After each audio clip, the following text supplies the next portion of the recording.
I feel good, I feel well. എന്തെങ്കിലും വ്യത്യാസമുണ്ടോ?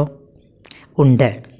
I feel good എന്നാൽ I am fine, I am happy, എനിക്ക് സന്തോഷമാണ് എന്നാണ് മീനിങ്. ഇപ്പോൾ റൈറ്റ് നൗ എൻ്റെ ജീവിതത്തിൽ ഒരു പ്രശ്നവും ഇല്ല, ഇതാണ് അതിൻ്റെ meaning. There is nothing wrong in my life right now. I feel well, ഇതിനർത്ഥം ഐ ഫീൽ ഹെൽത്തി, ഞാൻ ആരോഗ്യവാനാണ്, എനിക്ക് യാതൊരുവിധ ആരോഗ്യ പ്രശ്നങ്ങളും ഇല്ല. There is nothing wrong with my health. I feel good, I am happy. I feel well, I am healthy.